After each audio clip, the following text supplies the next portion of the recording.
대한민국 미래전략 포럼 우수 행정 및 정책 사례 발표 대회 및 시상식을 진행하도록 하겠습니다. 주최를 맡은 한국공공정책평가협회의 협회장 직무대행을 맡고 계시는 이동기 회장님 나오셔서 대회사 있으시겠습니다. 사람은 식량 없이 3주간 생존할 수 있고 물 없이 3일을 살 수 있고 공기 없이 3분을 살 수 있지만 꿈과 희망 없이는 3초도 버틸 수가 없다고 합니다. 오늘 이 자리에 참석하여 주신 분들같이 경험이 풍부하고 훌륭한 분들께서 다양한 영역에서 어느 누구에게도 양보할 수 없는 꿈과 희망을 키워보셨기에 우리나라가 이만큼 발전해 왔다고 말씀드립니다. 다시 한번 여러분들에게 이 자리를 빌어서 감사하다는 말씀을 드립니다. 감사합니다.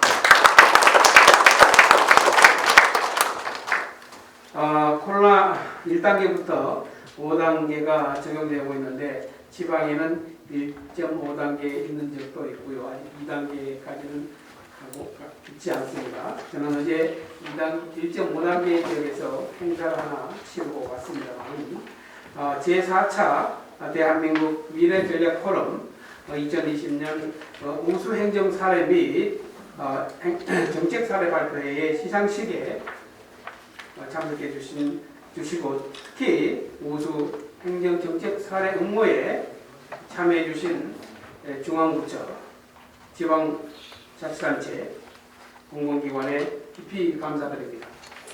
호모 F+ 요즘 책이 많은 인기를 얻고 있습니다만 역점을 두고 있는 저희 한국공공정책평가협회는 매년 우리나라 발전을 위해서 우수 행정사례 및 정책사례 발표대회를 갖고 있습니다. 오늘의 행사를 좀 더 알차게 하려고 했으나 코로나19로 인하여 부득이하게 약소하게 치르게 됨을 이해하여 주시기 바랍니다. 내년에는 상금품의 유상도 좀 높이고 저희가 좀 더 성대하게 치르도록 노력을 하겠습니다. 앞으로 지방자치단체와 공공기관, 중앙부처를 넘어서 국가 발전에 초석이 되는 좋은 정책들을 발굴해 주시기를 다시 한번 부탁을 드립니다. 4차 산업혁명의 충격 여파로 세계 각국은 산업구역에 편 생산수단과 소비재 공유, 자동화에 따른 대량 직업 구조 조정, 재택근무 중심의 노동 환경 변화, 전자화폐 사용 등 다양한 정책적 변화가 예상되는 시점에서 코로나19 팬데믹이 발생했고 코로나19는 탈세계화에 따른 세계질서 재편을 가속화시키고 있습니다. 우리 정부는 강력한 사회적인 거리두기와 마스크 쓰기 생활화로 성공한 코로나 방역 정책을 펼쳤다고 봅니다. 이는 의료 분야 전문가들이 제시한 증거에 기반을 둔 정책의 좋은 사례로 볼 수 있으며 정책 결정자의 편견이나 검증되지 않은 확산 공론에 의존하는 소위 의견 기반 정책을 펼치다가 감염병 확진자와 사망자가 접촉한 일부 국가와는 크게 대조됩니다. 이제는 국가를 신뢰하는 속의 모든 정책들이 증거에 기반을 둔 정책으로 지속되어야 한다고 봅니다. 각자 생각은 다르겠지만 지금 우리는 뷰카 시대에 살고 있습니다. 변동성, 불확실성, 복잡성, 모호성의 시대에 살다 보니까 장기 계획을 세우거나 지속적 성공을 예견하는 정책 추진에 주저하게 됩니다. 그러나 처변불경,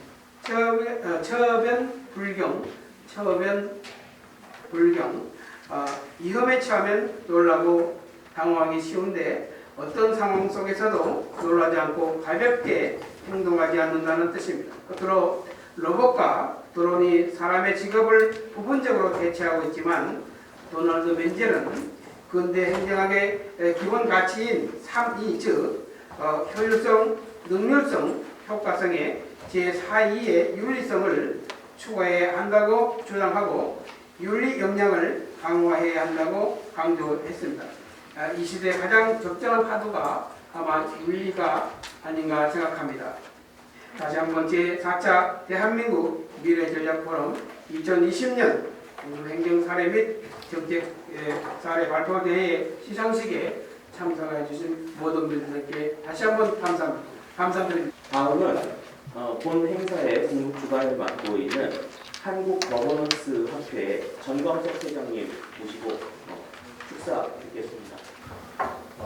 저희가 오면서 오늘 수상을 하신 우리 경기도의 재난소득과 관련돼서 대상을 받으신 분이 있는데 그래서 언론 매체 한 20여 매체에서 우수 행정 그리고 정책 우수 정책 사례 수상을 벌써 매체에서 미리 발표를 하고 축하하는 그런 축하 릴레이들을 많이 보여주시더라고요. 이게 왜 그런가 했더니 아마 이재명 경기도지사님이 계셔서 그런 것 같아요. 그래서 오늘 우리 우수 행정, 우수 정책 사례 수상이 굉장히 공공 부분에 계시는 분들한테는 굉장히 큰 이슈가 되고 반향이 되고 있습니다.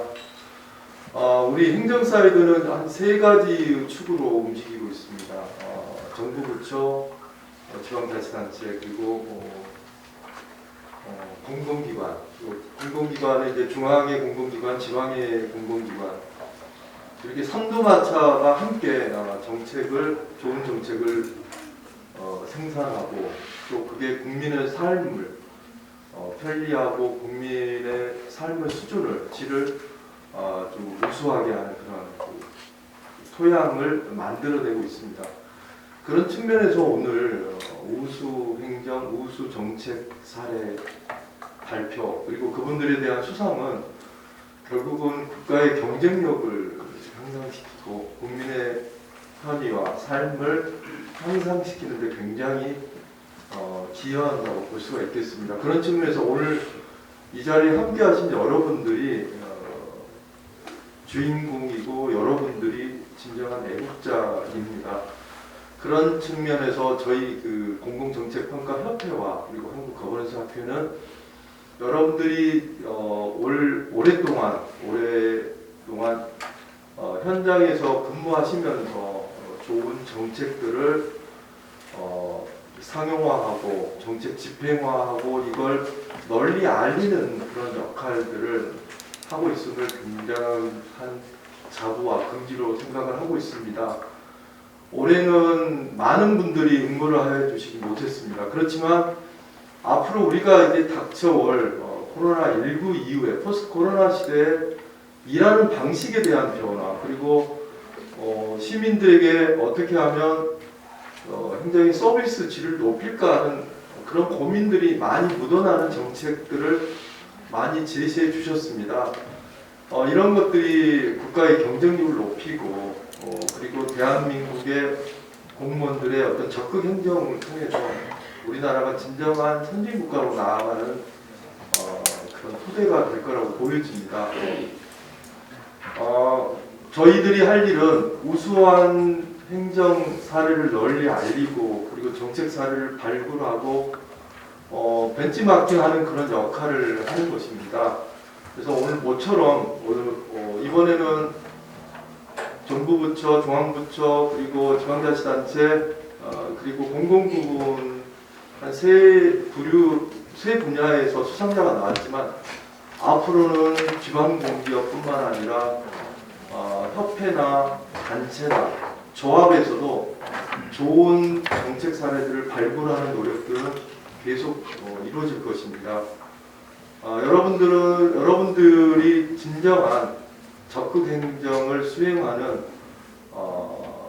프로바이더, 프론티어라고 믿어 의심치 않고 여러분들이 좋은 일을 문제 해결 능력을 갖고 좋은 행정을 펼치는 그런 일을 할 수 있도록 더욱더 저희 학회나 공공정책평가협회에서는 여러분들을 지원하고 돕고 항상 살펴보는 그러한 자세로 나아갈 것을 다짐합니다. 오늘 수상하신 여러분들 그리고 함께한 기관 여러분들께 다시 한번 감사 말씀드립니다. 여러분 감사합니다. 다음 한국공공정책평가협회 경기도협회 공동회장을 맡고 계신 이진욱 회장님. 다음 한국공공정책평가협회 대전 세종시협회 공동회장을 맡고 계시는 강대훈 회장님. 자, 자리 앉으시나요? 그럼 한국공공정책평가협회 전라남도협회 회장님을 맡고 계신 이동기 회장님 소개 올리겠습니다.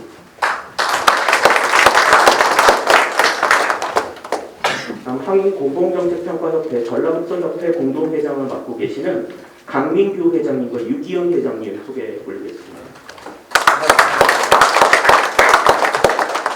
다음 한국공공정책평가협회 제주특별자치도협회 공동회장을 맡고 계시는 강성호 회장님.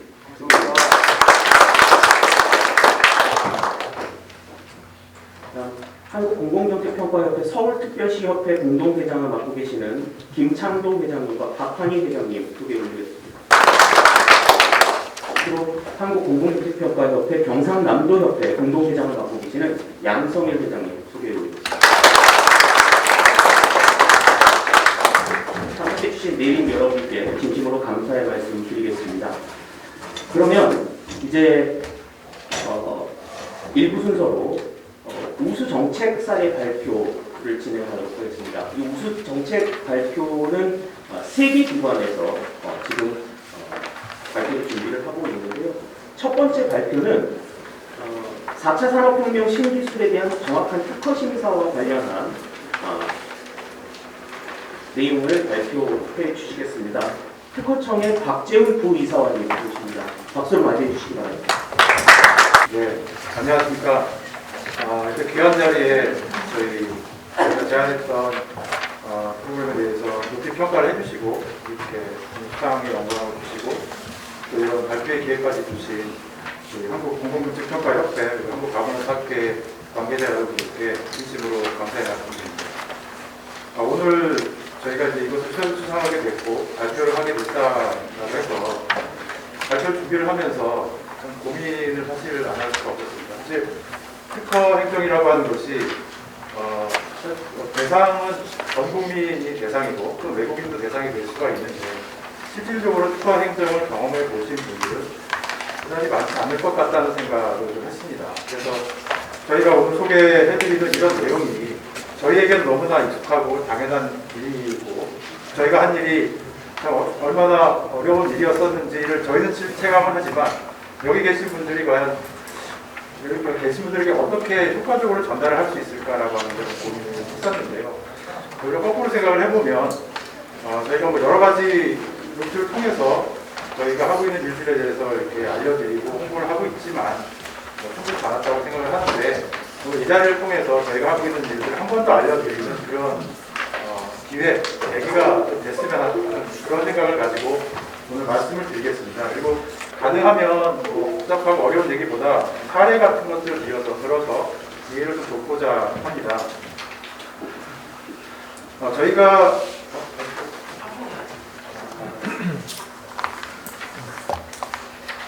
가역을 하는데 시간이 좀 걸리는 것 같습니다. 그러니까 먼저 간략하게 저희가 하고 있는 일의 배경에 대해서 좀 말씀드리고 싶습니다. 발표 자료를 미리 뵙고 거쳤기 때문에 앞페이지에 보시면 처음 나와 있는데요. 저희가 직면하게 되는 외부 환경 변화가 있습니다. 이게 무슨 얘기냐 하면 혹시 이 중에서 그 종편에서 방영하고 있는 드라마 중에 스타트업들이 이제 회사를 만들어가는 그런 드라마가 있거든요. 최근 이제 하고 있는데 거기에 보면 이제 아주 천재적인 컴퓨터 프로그래머, 인공지능의 영상인식 기술에 대한 프로그램이라고 하고 있는 천재적인 프로그래머와 아주 열정적인 청년 CEO가 이제 여자 주인공이고 그 프로그래머가 남자 주인공입니다. 이 둘이 이제 회사를 만들어가는 과정들을 이 드라마로 엮은 것이 그 드라마인데, 스타트업이라고 하는 드라마인데, 거기서 보면 이제 이런 것들이 나옵니다. 거기서 이제 주력 상품을 뭘로 할 것이냐 라고 하는 것을 이제 결정을 하게 되는데, 거기서 하는 것이 두 가지 기술을 결합한 제품입니다. 하나는 기본적으로 이 프로그램은 영상인식, AI를 이용한 영상인식 기술에 대해서 굉장한 기술력을 가지고 있습니다. 그런데 시력이 좀 약하신 분들, 눈이 안 보이시는 분들을 위해서 안내견의 역할을, 말을 할 수 있는 안내견의 개념처럼 AI와 영상인식 AI 기술과 영상인식 AI 스피커의 기능을 결합시켜서, 다시 말해 영상인식 기술과 음성인식 기술을 결합을 해서 하는 그런 기술을 도입을 해보자, 만들어보자, 우리 주력 상품을 해보자라고 하는 얘기가 나옵니다. 굉장히 좋은 아이디어 같은데, 저는 이제 특허청에 있다 보니까 저희 관점에서 보면, 자, 저게 만약에 특허로서 출원이 된다면 누가 저 출원에 대해서 심사를 해야 할까, 그런 생각을 한번 해봤습니다. 저희 과에는 영상인식 전문가, 영상인식에 대해서 전문성을 갖고 있는 또 박사 출신, 또 기업 출신 그 심사관들이 있습니다.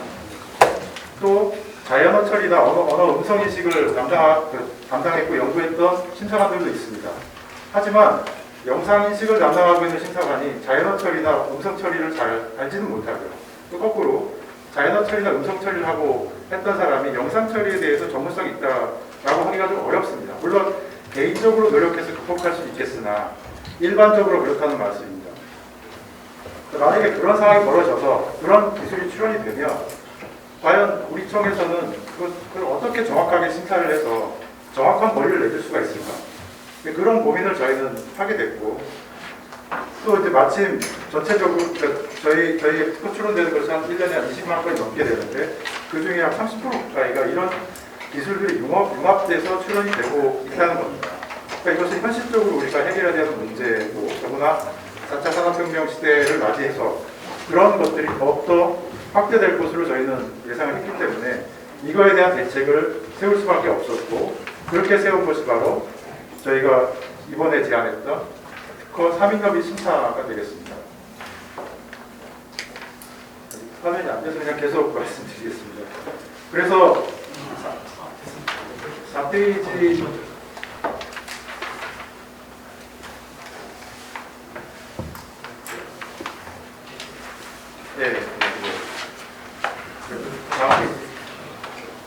그래서 기존에 저희가 가지고 있던 심사 체계는 한 명이 단독으로 심사하는 체계였었습니다. 출원이 되면 특허를 내달라고 하는 그런 요청을 저희는 출원이라고 부르는데, 출원이 되게 되면 어느 하나의 심사관이 그 기술에 대해서 전담을 해서 심사를 하도록 되어 있습니다. 그래서 특허 등록 가능하다라고 판단되면 특허 등록을 주는 시스템이었었습니다만, 말씀드린 바와 같이 여러 가지 기술들이 융복화가 되고 있는 이런 상황에서 혼자서 그런 것들을 처리하기는 너무나 어렵다는 것이죠. 그래서 저희가 3명으로 구성된 이런 매트릭스 조직을 만들어서 3명의 그러한 기술, 융복합된 기술들을 제대로 한번 심사해보자 라고 해서 만든 게 바로 이 융복합 3인협의 4차 산업혁명 대비 융복합 3인협의 심사가 되겠습니다. 그래서 하는 방법은 이렇습니다. 일단 주심사관, 아까 말씀드린 그 제품에 대한 거라면, 예컨대 영상인식에 대한 어떤 심사관에게 일단 그 사건이 가게 되고요. 그러면 음성이나 자연어 처리를 하고 있는 심사관은 부심으로 지정을 하고, 또 전체를 조율하게 되는 그 팀장, 이 3명이서 이 기술에 대해서 파악을 하고, 그래서 협의해서 그 결론을 내리도록 하는 이런 시스템을 도입하자라고 하는 것이고요. 이것을 개인적으로 하는 것이 아니라 어떤 조직을 만들어서 체계적으로 한번 해보자라고 해서 저희가 작년에 국을 하나 신설했습니다. 그래서 융복합 기술국을 신설을 했고, 이렇게 신설하는 과정 속에서 기존에 있던 기술들 중에서 융복합적 성격을 갖고 있는 그런 기술들을 모두 이쪽 조직으로 통합을 시켜서 이런 3인협의 심사가 가능하도록 그렇게 작업을 했습니다. 이 추진하는 과정에서 여러 가지 어려움도 있었습니다. 필요한 것도 많이 있었습니다. 기본적으로 심사관 관심적으로 DB라고 하는 건 뭐냐면, 어떤 사람이 어떤 것에 전문성이 있는지 서로 정보가 공유되어야 누구와 협의 심사할 것인지 알 수 있을 것이고요. 또 저희가 내부적으로 사용하고 있는 전산 시스템이 있는데 이것도 역시 3인협의 심사 체제로 다 바꿔야 했고, 또 내부 규정이라든지 어떤 뭐 가이드라인 이런 것들도 다 정비를 해야 했고요. 또 관련된 기술들에 대한 교육 이런 것들이 당연히 필요하겠죠. 그리고 저희 국이 현재 한 160명 정도 인원이 있는데 이런 인원들이 3인 협의를 하기 위해선 3인 협의를 위한 공간이 필요할 겁니다. 그런 공간 확보라든지 또 일하는 방식의 변화에 따라서 직원들이 겪게 되는 어려움들 이런 것들을 해결하기 위한 관리자의 소통 이런 노력들을 이제 종합적으로 해 나갔습니다. 그래서 저희가 이제 올해 목표는 모든 것을 다 3인 협의를 할 필요는 없고 할 수도 없는 상황이기 때문에 올해 목표는 한 20% 올해 저희가 업무의 한 20% 건수하게 되면 한 4,000건 정도의 특허를 해보자라고 목표를 잡았는데 이런 것들이 잘 정착이 되어서 현재는 한 25% 정도, 매달 한 25% 정도 그 이상으로 초과해서 그런 성과들이 이루어지고 있습니다. 그리고 그것이 그리고 이제 어떤 과단위, 팀 단위뿐만 아니라 국 단위 넘어서까지 협의가 이루어지는 그런 효과가 있었습니다. 그리고 오늘 추상된 여러 작품들을 정책들을 봐도 코로나19와 관련된 정책들이 여러 가지가 있었던 것 같은데요. 아마도 한 10년, 20년 후에 그 후세들이 2020년을 기억한다면 아무래도 코로나19를 기억할 것 같습니다. 2002년을 생각하면 월드컵을 생각하듯이 2020년은 코로나19를 생각하지 않을까. 이런 코로나19의 여파를 저희도 피해갈 수는 없었고요. 기본적으로 협의심사는 서로 대면해서 치열하게 토론하고 소통하면서 이루어지는 것이 정상입니다. 그런데 코로나19 때문에 만나지 말라고 합니다. 만나지 말고 거리를 두고 2m 이상 뛰라고 얘기합니다. 어쩔 수 없는 상황이겠죠. 그걸 극복하기 위해서 저희는 온라인 비대면 협의심사 시스템을 도입을 했습니다. 그래서 직접 만날 수 없는 상황을 전제로 하고 온라인으로 가능할 수 있도록 전국 비대면 시스템으로 해서 협의심사 시스템을 만들고 또 이제 각 그 웹캠 같은 거 다 지급하고 해서 이제 이렇게 하는 시스템을 만들었습니다. 그래서 협의심사를 진행하는데 차질이 없도록 그런 시스템을 갖추었습니다. 자, 아까 그 서두에 그 개회사 하셨던 그 우리 이동규 회장님께서 증거에 기반한 정책이라고 하는 말씀을 해주셨는데요. 저희도 우리가 잘했다 아무리 얘기해도 그것을 좀 증거로서 보여드려야 될 것 같아서 한번 증거가 될 만한 것들 몇 가지 뽑아봤습니다. 저희가 이제 지표로 잡은 것이 첫째는 착수율, 그 다음엔 재심사 청구율 이런 것인데요. 이거는 이 명칭이 중요한 것이 아니라 결국 착수율이라고 하는 것은 얼마나 특허를 빨리 내줄 것이냐, 그러니까 불필요한 절차 없이 빨리 내줄 것이냐에 대한 개념이고요. 재심사 청구율이라고 하는 것은 그 결과를 받아본 그 특허 출원인들이 얼마나 이걸 수용할 것이냐 그런 지표라고 볼 수 있는데 그 두 가지 지표에서 모두 어떤 혼자 하는 심사에 비해서는 좀 개선된 모습을 보여주고 있다 이런 말씀입니다. 그리고 이 부분은 특허는 기본적으로 기술에 대한 것이고 예전에 있던 기술에 비해서 얼마나 진보된 기술인가, 또 개량된 기술인가 그것에 따라서 특허를 줄 것인가 말 것인가를 결정하기 때문에 앞선 기술들이 무엇이 있는지 검색하는 것이 대단히 중요한데요.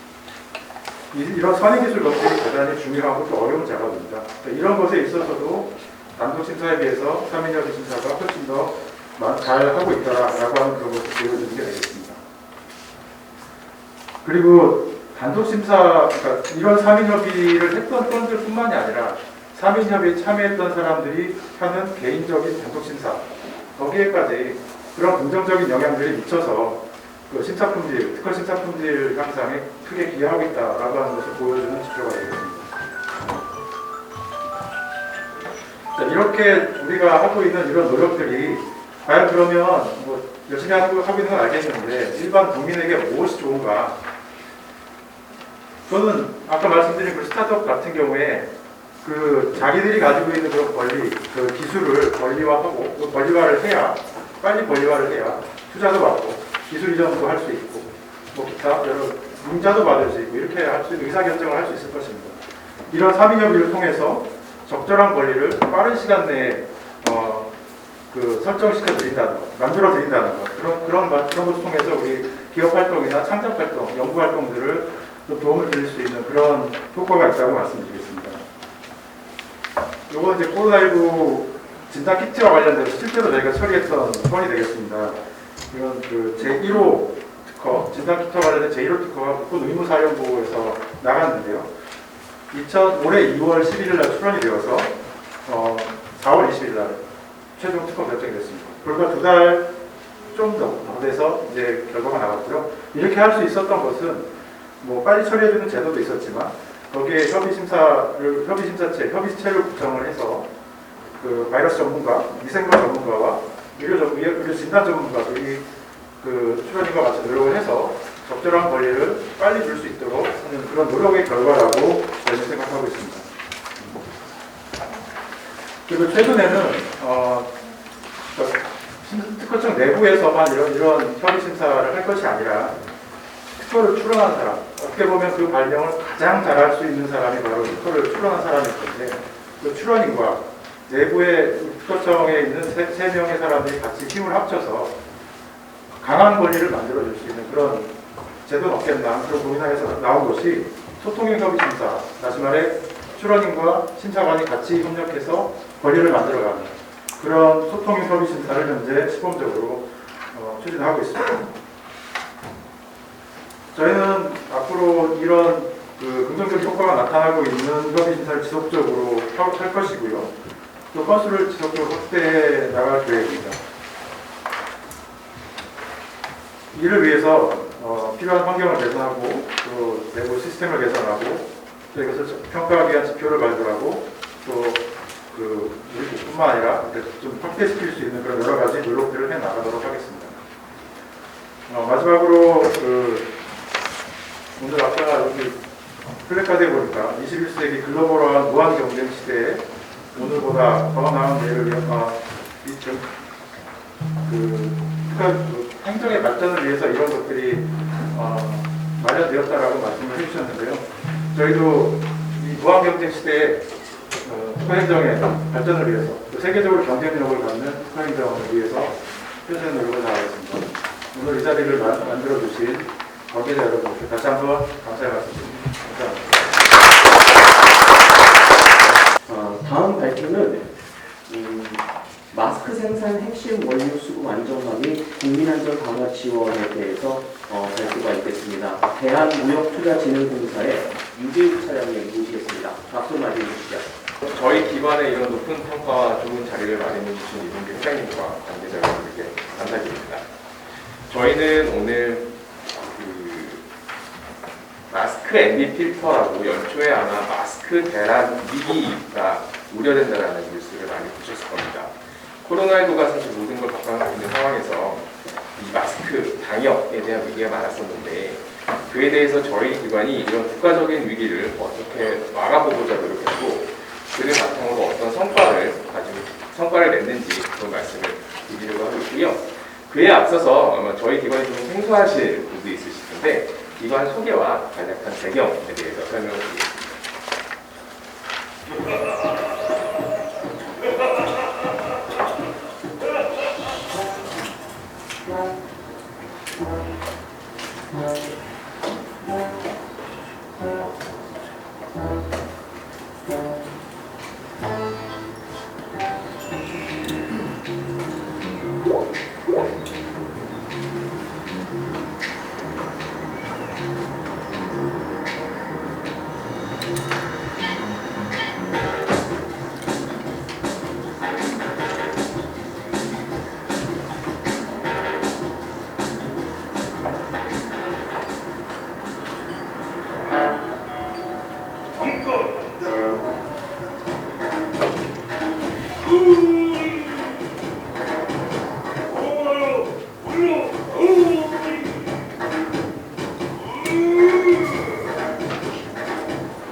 따라서 수출은 마무리입니다. 내가 일삼이고 수출은 목표라.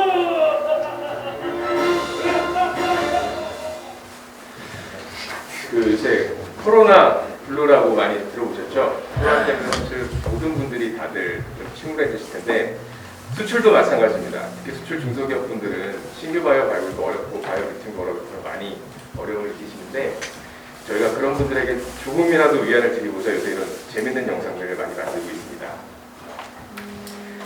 저희 기관은 보시면 아시겠지만 아마 많이 들어보셨을 겁니다. 수출을 지원하는 기관입니다. 우리나라에서 수출이 얼마나 중요한지는 뭐 다들 아실 겁니다. 뭐 한마디로 말씀드리면 저희 GDP의 거의 40%에 육박하는 부분을 차지하고 있고요. 저희 기관은 1962년에 수출 입국의 그 정책하에 설립이 되어서 그동안 수출 마케팅을 주로 해오다가 국가적으로 전 세계적으로 통상 환경이 변할 때마다 새로운 기능을 추가하면서 최근에는 그 작년에 일본의 수출 규제, 소부장 분야 수출 규제가 강화되면서 그걸 극복하기 위해서 해외 M&A까지 지원하는 기능을 더해서 업무를 진행하고 있습니다. 저희는 그 중소중견기업의 해외 시장 진출과 글로벌 일자리 창출 하겠다는 비전 아래서 여러 가지 활동을 하고 있는데요. 그 국내 조직을 포함해서 해외는 84개국 127개 무역관을 운영을 하고 있습니다. 이러한 기관의 인프라를 운영하고 저희의 비전을 이행하고 있는 과정에 올해 특히 많은 문제들이 생겼었습니다. 저희 주요 업무가 집중되어 있는 무역통상보다는 당연히 무역통상 위기가 찾아왔었고요. 저희가 흔히 공공기관의 사회적 책임에 대해서 얘기를 많이 하는데 저희가 지원하는 범위보다 더 넓은 소상공인, 지역사회, 취약계층도 여러 경제와 방역 위기가 발생했었습니다. 그리고 그와 더불어서 저희 기관의 업무와 직접적으로 연관이 되지는 않지만 그 국가적으로 이 마스크 수급이 어려워져서 마스크 대란이 있었고요. 대란이 우려됐었고요. 국내만이 아니고 해외에 있는 우리 국민과 우리 기업들의 안전에도 큰 위협이 닥칠 그 상황에 놓여져 있습니다. 그래서 저희는 저희 기관의 본연의 책임은 수출, 투자 유출을 통해서 국내 경제 활력을 이끌어내는 것입니다. 그동안 오랜 기간 동안 저희는 이 본연의 책임의 부분에서 많은 활동을 해왔었는데요. 최근 사회적 책임이 강화되는 분위기 안에서 저희의 사업 범위를 계속 넓히고 있었습니다. 그런데 국가적으로 어떤 큰 어려움이 닥쳤을 때 그럼 과연 우리 기관은 무엇을 할 수 있을까 고민을 해서 저희가 마스크 대란 위기에 있어서는 이 우리 기관의 인프라를 활용하면 마스크 원료를 해외 수급을 안정화시킬 수 있지 않을까? 우리가 해외 조직이 이렇게 많은데 우리 사업에만 이용하지 말고 해외에 있는 국민, 해외에 있는 우리 기업들의 안전 강화를 지원하면 좋지 않을까라는 고민을 해서 활동을 해왔습니다. 그 중에서 오늘은 마스크 원료 해외 수급에 관한 말씀을 드리도록 하겠습니다.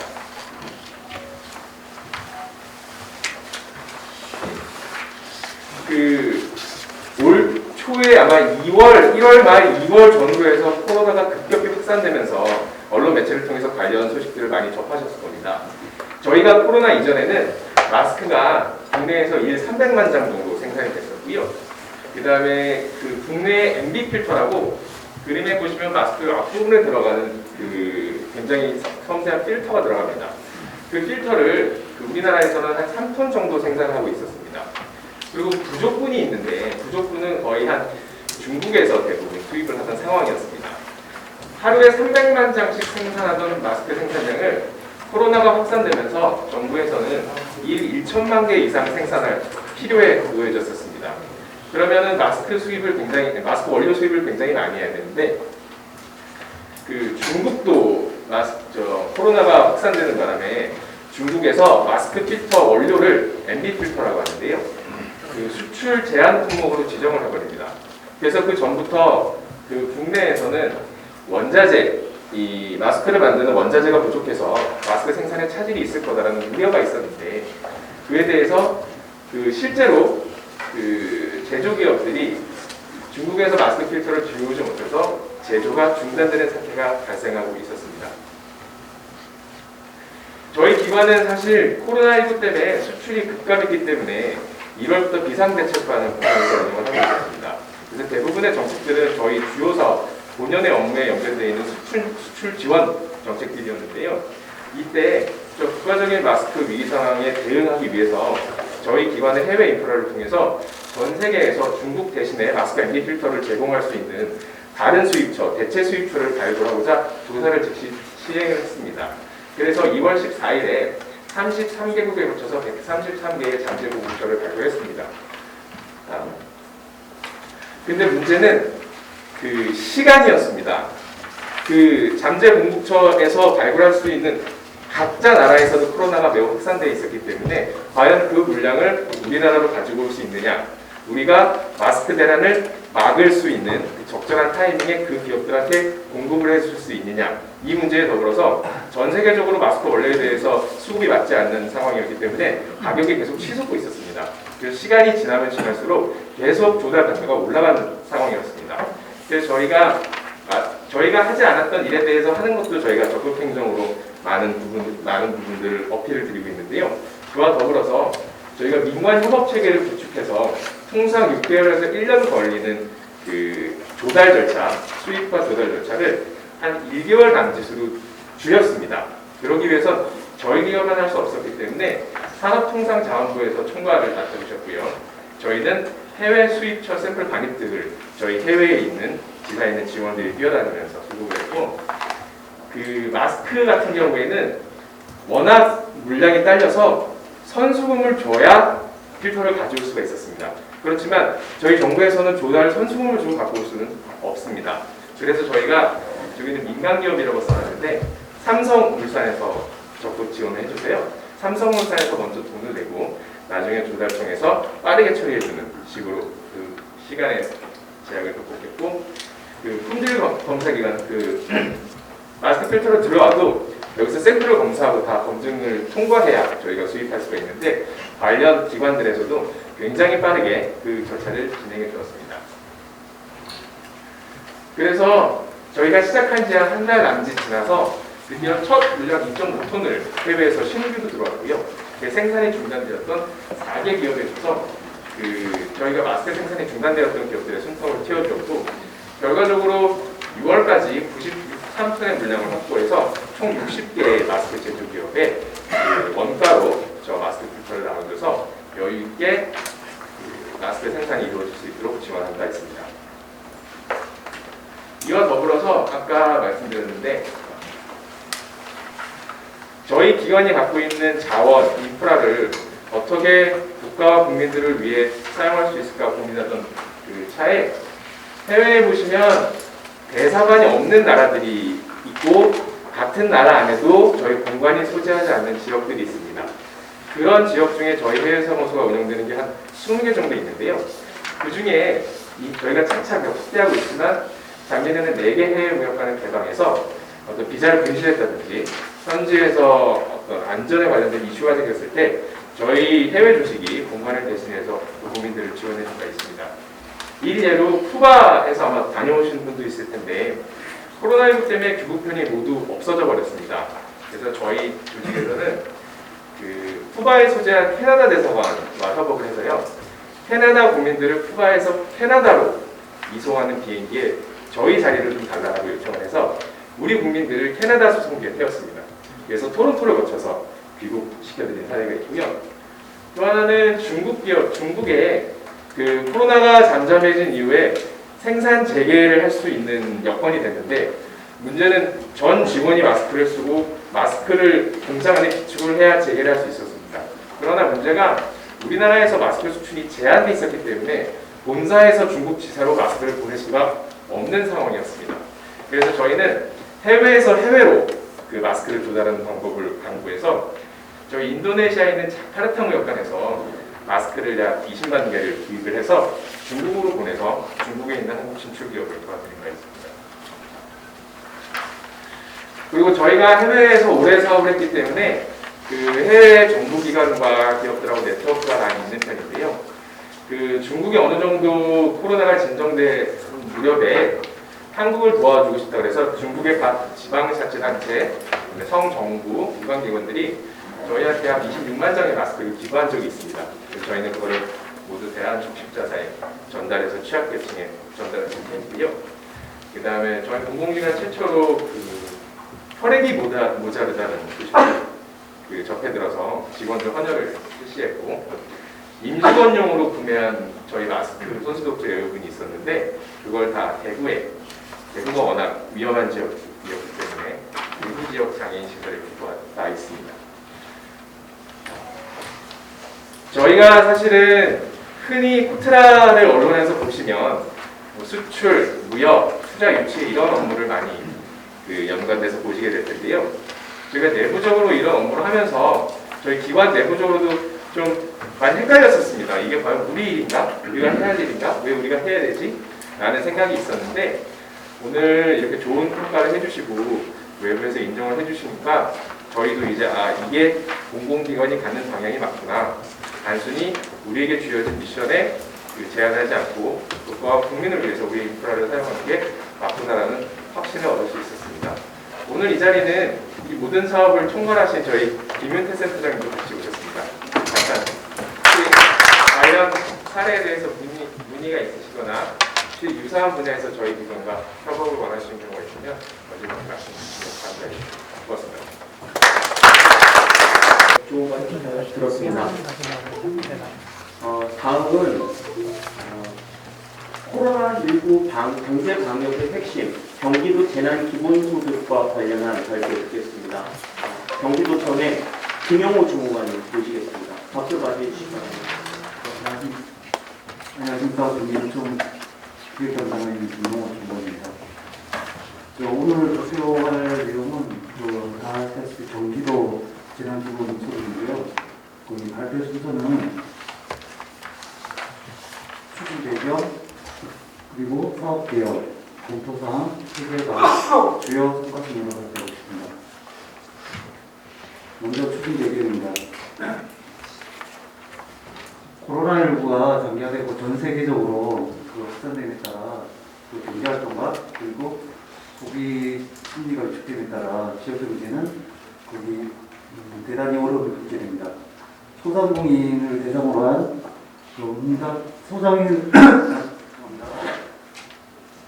소상공인을 대상으로 한 설문조사 결과를 보면 약 97.9%가 매출 감소를 경험했다고 생각했습니다. 이에 경기도에서는 위축된 일기를 극복하기 위해서 경기도 재난기본소득을 지급 발표하는데요. 사업 비율을 살펴보도록 하겠습니다. 경기도 재난기본소득은 단순히 복지 정책이 아니라 경제 정책으로서 소비 역량감으로 소비를 증가시키며 생산과 투자가 증가되고 이에 고용이 증가, 다시 소득과 소비가 증가되는 군수효과를 기대하는 경제 정책입니다. 재원은 약 1조 3,642억 원이 소요되었고 소득에 관계없이 도민 누구나 도민 1인당 10만 원을 지급하였습니다. 검토사항입니다. 사업을 추진함에 있어서 가장 힘들었던 게 4가지 정도가 되는데요. 첫 번째는 소비 승계를 위한 경제 활성화를 위해 신속하게 지급할 필요가 있었습니다. 그리고 두 번째는 코로나19 확산 방지를 위해 급속히 방지가 필요했고요. 세 번째는 코로나19로 특히 피해가 심한 소상공인과 자영업자의 매출 증대를 위해서 사용처가 정해진 지역화폐로 결정함에 따라 별도의 선불카드가 필요했습니다. 이 선불카드를 제작하는 데는 약 한 3개월 정도 기간이 소요되는데요. 신속하게 지급하고자 한 것에 있어서 가장 큰 걸림돌이었습니다. 그리고 마지막으로 문제점은 저희가 사업을 추진하는 공무원도 처음이었지만 혜택을 받는 도민 또한 처음 겪는 일이었습니다. 그래서 당연히 민원을 집중하게 되었는데요. 경기도 콜센터 민원 건수 평균이 약 3,000건에서 28,000건, 약 100건, 600%가 증가했습니다. 이러한 문제점을 해결하기 위해서 경기도에서는 공무원의 헌신적인 일단 노력이 있었습니다. 재난기본소득을 발표하고 그리고 지급일까지는 다 15일 정도가 소요되는데요. 거의 3일적인 일정을 소화했습니다. 신청 시스템도 개발해야 되고 그리고 조례도 제정해야 되고 온라인 신청이 온라인 신청까지 약 한 10일 정도를 밖에 소요가 되지 않았는데 정말 밤새우면서 일을 했던 것 같습니다. 그리고 사용 기한을 제한을 함으로 해서 신속한 처리를 유도할 수 있었고요. 그리고 신용카드 지급 방식을 도입했어요. 지역화폐로 지급을 하다 보니까 별도의 선불카드가 필요했는데요. 이 문제점을 해결하기 위해서 13개 카드사와 협의를 거쳐서 기존에 개인이 보유하고 있는 신용카드를 도입하기로 결정했습니다. 이 지급 방식은 중앙부처의 긴급 재난 지원금으로 이제 채택이 되었는데요. 그만큼 이 지급 방식이 도입되지 않았으면 아마 신속하게 재난기본소득을 지급하는 건 힘들었을 겁니다. 그리고 코로나19로 확산 방지를 위하여 접속이 예방이 필요했는데요. 그거는 온라인 신청과 그리고 오제를 도입해서 해결할 수 있었습니다. 그리고 특정하는 민원을 해결하기 위해서는 온라인 전용 상담 게시판을 개설하고 운영했었습니다. 주요 성과입니다. 첫 번째 성과는 지역경제 회복인데요. 여기 앞에 표를 보시면 알겠지만 재난기본소득이 지급된 이후 6주 평균 신용카드 매출액 전년 동기를 대비해보면 약 97.3%까지 회복되었고 오른쪽 가맹점 매출을 보면 재난기본소득 가맹점, 지역화폐 가맹점이죠. 거기는 한 6주 평균을 해보면 12.4%가 증가됐는데 재난기본소득 비가맹점이 15.9%와 15.9% 감소했는 것과 비교해보면 이 재난기본소득이 얼마나 지역경제를 활성화시켰는지 한눈에 볼 수 있을 겁니다. 두 번째 성과는 사업의 성공적 집행하고 예산 절감인데요. 동의의 약 97%가 거의 신청을 했고요. 그리고 신용카드를 활용해서 약 70억을 절감하게 되었습니다. 또한 이 재난기본소득은 중앙정부 긴급재난지원금을 전 국민으로 확대하는 결정적인 역할을 했다고 평가를 많이 받고 있습니다.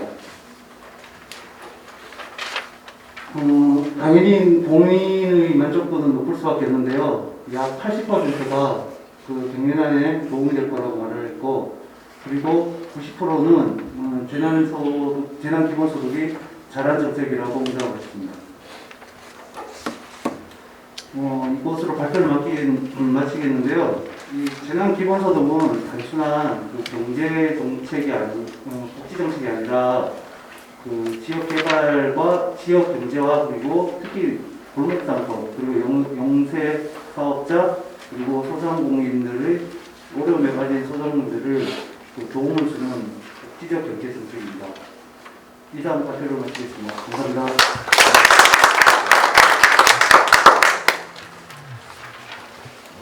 발표 잘 들었습니다. 이상으로 우수정책 사례와 관련해서 3개의 기관의 발표를 마치도록 하겠습니다. 그러면 이제 예빈 여러분들과 참석자들 간단하게 기념 촬영하시고 정말 인원이 많으셔서 어떻게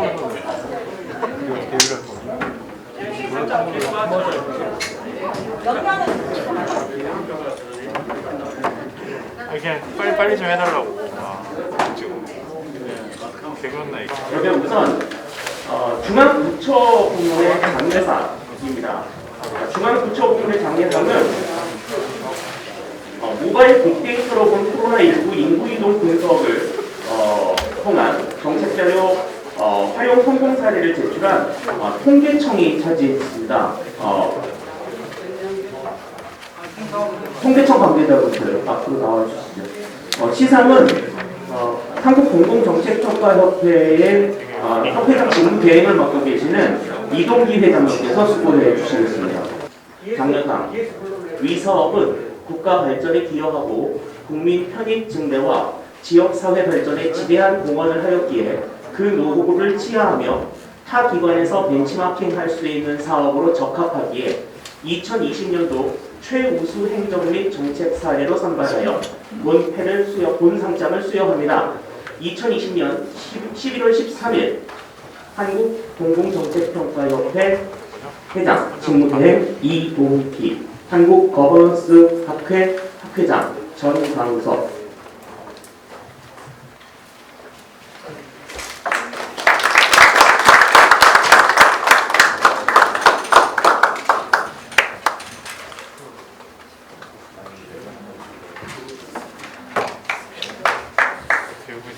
장려상 경기도 초등학생 친구와 주치 사업 경기도. 이하 내용은 같습니다.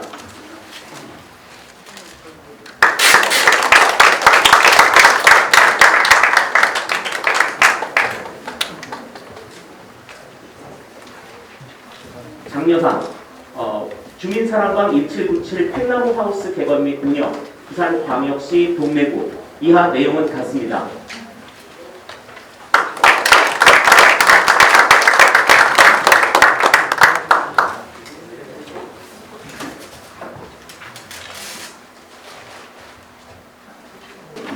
장려상 읍면동 스마트 영상회의를 통한 코로나19 방어와 지방자치 실현 경기도 여주시. 이하 내용은 같습니다.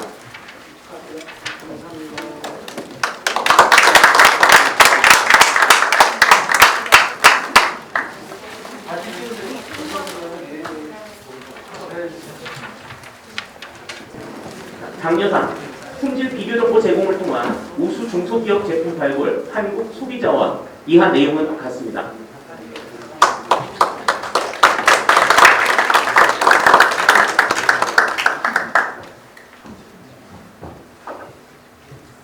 장려상 기업 맞춤형 장애인력 양성을 통한 고용 확대 한국장애인 고용공단. 이하 내용은 같습니다.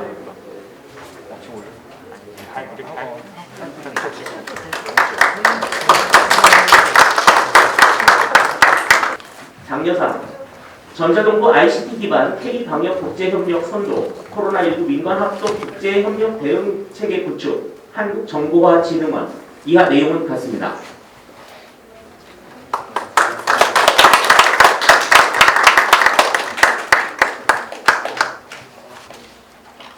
장려상 폐기물 수거시설 수거 고철 배출 방법 개선 거제 해양 관광 개발 공사. 이하 내용은 같습니다.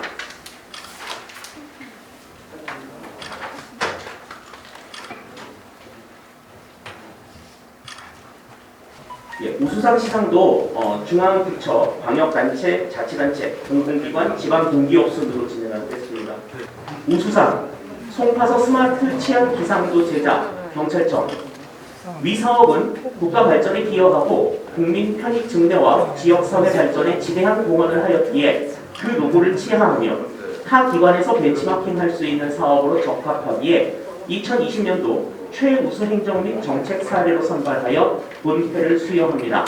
2020년 11월 13일 한국공공정책평가협회 회장 직무대행 이동기, 한국거버넌스 학회 회장 전광석.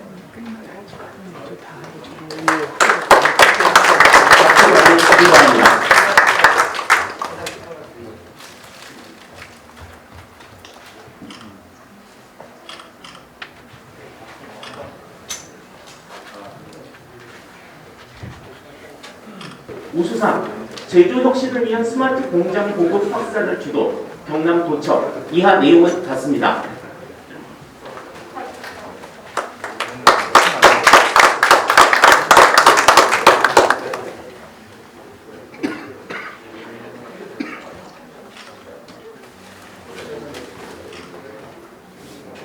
우수상 지역과 함께 상생하는 교육협력 거버넌스 구축 전라남도 곡성군. 이하 내용은 같습니다.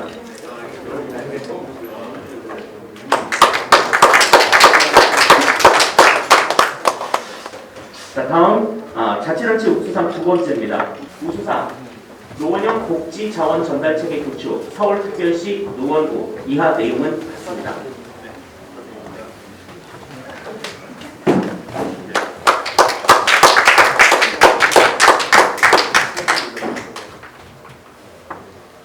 서류 대신 전산 의료 정보 활용한 신장애심사 체계를 구축한 국민연금공단이 차지했습니다.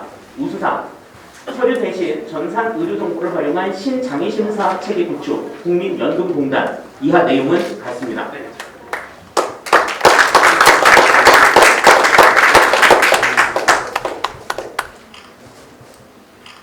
우수상 사회적 약자를 위한 따뜻한 디지털 사회 구현 한국정보화진흥원. 이하 내용은 같습니다.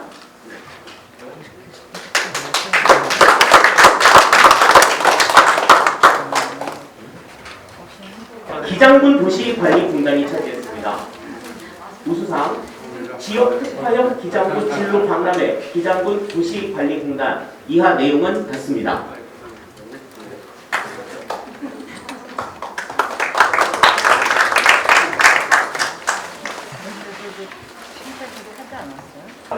시상은 한국공공정책평가협회 서울특별시협회 공동회장을 맡고 계시는 박환희 회장님께서 수고해 주시겠습니다.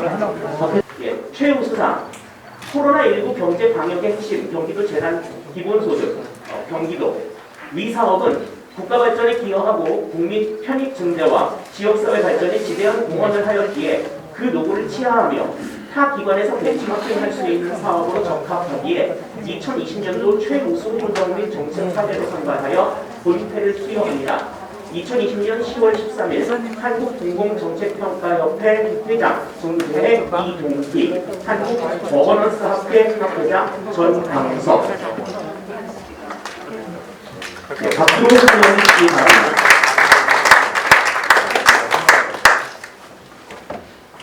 최우수상 위기 청소년 보호체계 공공성 강화 서울특별시 강서구. 이하 내용은 같습니다.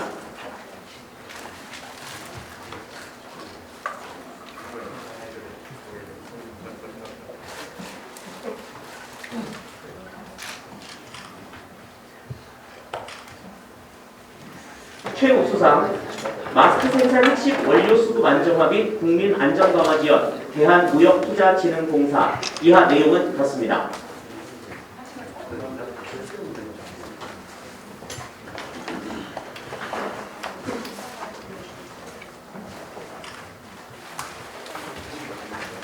최우수상 지하철 1, 4호선 디지털 종합 안내도 구축 사업 서울교통공사. 이하 내용은 같습니다.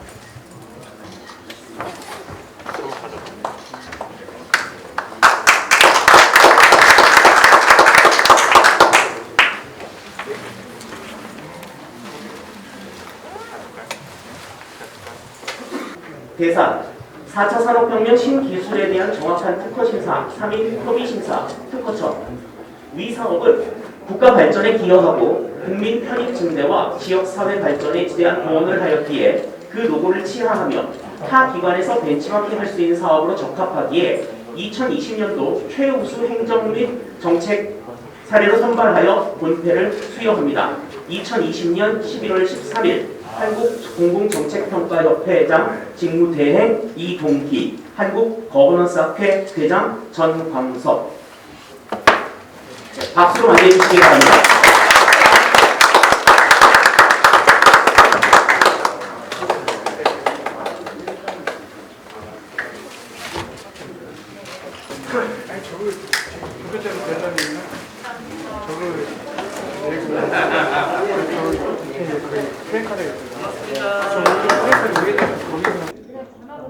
김명장 경상북도협회 공동회장 이술이 귀하를 정부와 공공기관의 정책에 대한 공정한 분석평가와 분석평가 전문 인력 양성을 통해 행정의 효율성과 대응성 증진 및 국민의 삶의 질 향상으로 공공부문 경쟁력 강화와 본협회의 위대한 대한민국 건설의 목적 사업에 기여해 주실 것을 당부드리오며 경상북도협회 공동회장으로 임명합니다. 2020년 11월 13일 한국공공정책평가협회 회장 직무대행 이동기.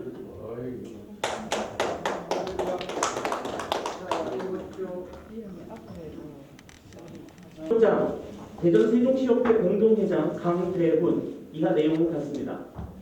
가운데서 해주셔야 돼요. 축하드립니다. 예, 잠깐만요. 박수 한번 주고.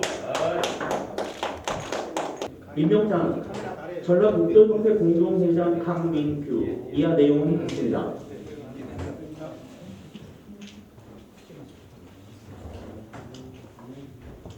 임명장 전라북도협회 공동회장 유기연. 이하 내용은 같습니다.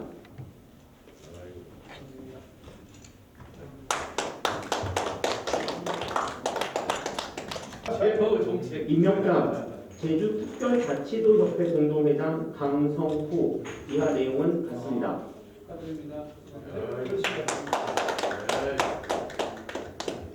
임명장 서울특별시협회 공동회장 김창도. 이하 내용은 같습니다.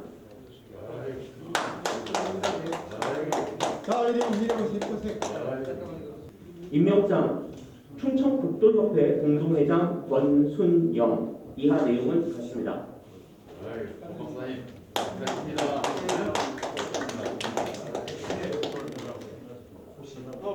임명장 경상남도협회 공동회장 양성일. 이하 내용은 같습니다.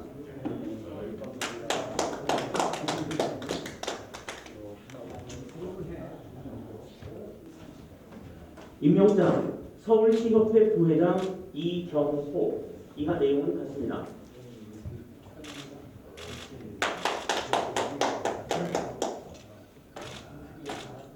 임명장 서울시협회 동대문구 지회회장 김정수. 이하 내용은 같습니다.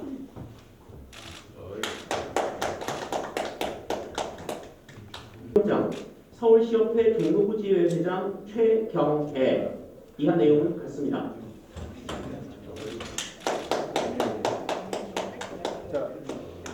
임명장 서울시협회 도봉구 지회회장 고금숙. 이하 내용은 같습니다.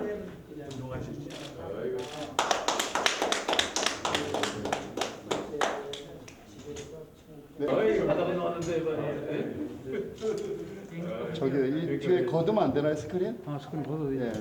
현수막 보이게.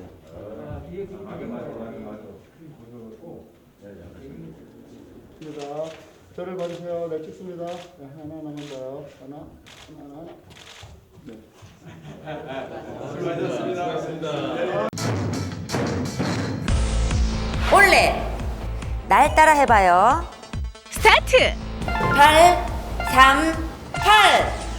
쇼, 스포츠, 정보. 다시 보고 싶을 땐 언제나 올레 TV 채널 838 스타트 TV.